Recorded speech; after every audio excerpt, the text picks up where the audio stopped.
everybody, welcome back. Stonebroke Adventure. Junbpaw sent me this 2080 watt inverter to bring you guys an up close look. We're gonna try this thing out. Just do an unboxing, do some simple tests on it. On our next episode, we're gonna do a really basic build with the Junbpaw inverter, just to give you guys a really, just a simple idea of how a simple solar system works and how you can build on that. But on this episode, we're just gonna be reviewing the Junbpaw inverter. So let's go ahead and open this thing up. It is a 2080 watt inverter, 6,000 watt surge capacity on it. Looks like we have some cables here. Nice cables. All right. We have Cat 5 communication cable for our remote monitor. We'll check this remote monitor out. It looks like it's more than just an on-off switch. I believe that's an actual monitor. Let's go ahead and pull this out of the box. All right, Pure Sine Wave Inverter. Of course, Pure Sine Wave. Really, it's the only way to go if you're using an inverter. The other inverters may be a little bit cheaper, but the Pure Sine Wave you can use on inductive loads, right? Motors, computers. You don't have to worry about a Pure Sine Wave inverter damaging any of your equipment. But I'm just looking at this. It's kind of a nice looking inverter. Aluminum case on that. Nice rubber. These are actually like rubber feet, mounting feet. Probably steel. I don't know. They just feel like really hard rubber. There might be some sort of a steel insert or aluminum insert in there, but nice rubber base. Keep it from vibrating around. Let's look at the terminals.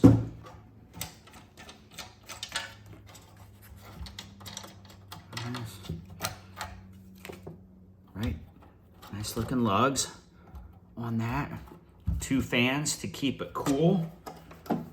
We have here, we have a GFCI breaker with 2 outlets, and also you have your AC connectors. Let's go ahead and unscrew that and pull this off so you can get a look at that.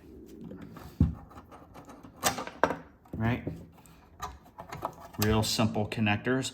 Line, neutral, ground, right? If you were to hardwire this into something like a little RV system, you could use this.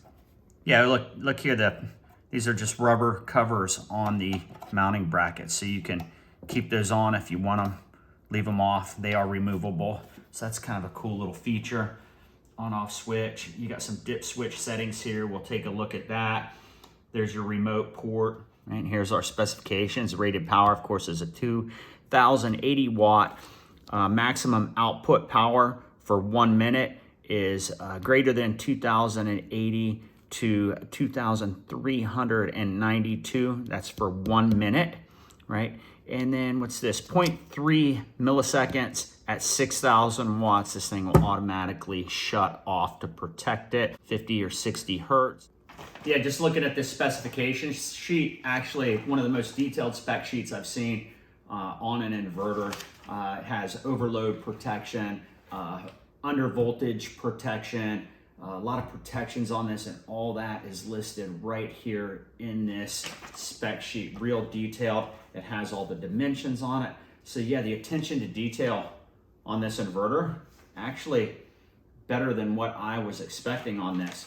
If we get in close here, we have these dip switches. These dip switches are adjustable to adjust the S1 and S2. S1 is 60 hertz, which is US, 50 hertz, different areas around the world, so you can switch that. We have it switched for 60 hertz frequency.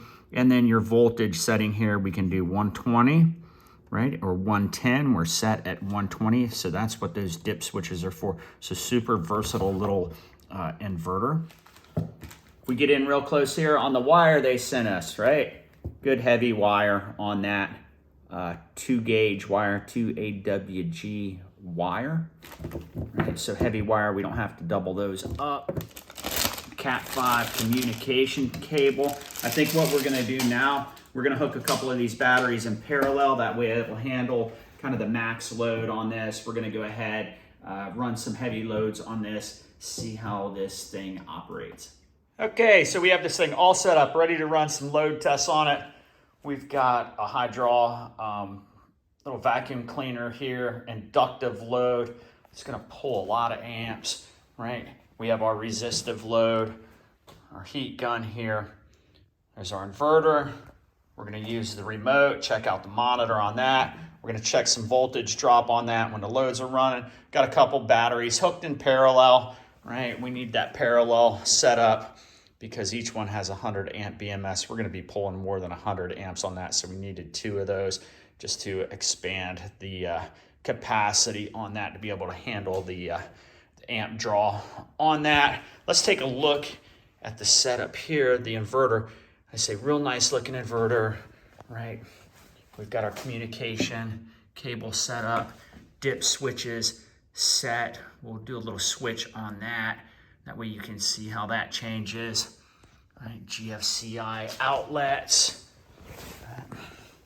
Right, our 2 fans. So let's go ahead and get this test started and see how this thing handles a good high load and see if we can get this thing to kick off on overcurrent protection. Just remember, when you're hooking up a inverter, I always use a pre-charge resistor to pre-charge the capacitors in the inverter. Those capacitors will accept a really heavy inrush, and when you first hook it up, to keep that from sparking and possibly damaging the capacitors, we use a pre-charge resistor. All we do before we hook up the positive lead, we just kind of set this on the inverter, pre-charge through the resistor, just slows down that inrush. Those capacitors will be charged up, and then we can hook up our positive lead. Just helps the inverters last a lot longer. Let's go ahead. First thing we're gonna do, we're gonna turn this on. We have it hooked up through the remote control, so we should be able to just turn this right on right now. Okay. You can see here, right? 13.3 volts. We have 118 volts coming out of the unit. 0 watts because we don't have a load on it yet. And if we look here, we are at 60 hertz. We're gonna go ahead and hit our voltage dip switch. That's from 120 to 110 volts. So you can see that change, right? We just switched that, right? Drop down to the 109, right? We'll turn that back up to 120 volts. We're gonna hit the frequency switch. We're at 60 hertz. And you can see when I switch that, it's reading 50 hertz. All right, we're zeroed out. Let's check line to neutral. 120 volts, right? And then we're gonna go line to ground, 120 volts. We're gonna go neutral to ground, 0 volts. So this is a bonded neutral system. So let's go ahead and check the overcurrent protection on this, see if this thing does shut off, if we're drawing too much power through it. You can see here, we're gonna go ahead and turn our heat gun on. So on low power, we're drawing 768 watts. Let's go ahead and turn this up to high. We're drawing 1457 watts with the heat gun. Let's go ahead and turn this off. We're gonna turn this inductive load on. Drawing right at 1,000 watts. We're gonna go low. Almost 2,000. Let's go to high and see if this shuts off.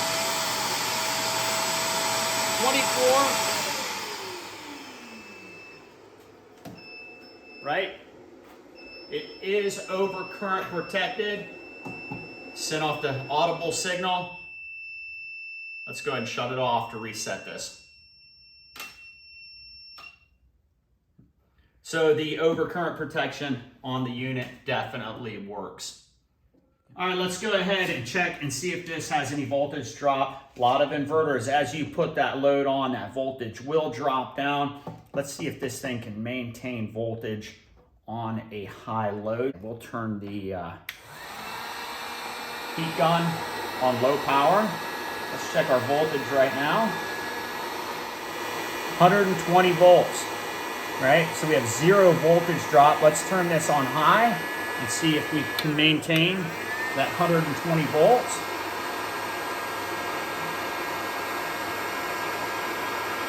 120 volts. So we're not getting any voltage drop on this when we put the load on it. That tells me this is actually a really nice inverter. We do have affiliate links for this product in the description down below. That helps support the channel. I earn a small commission on that. Doesn't cost you a dime.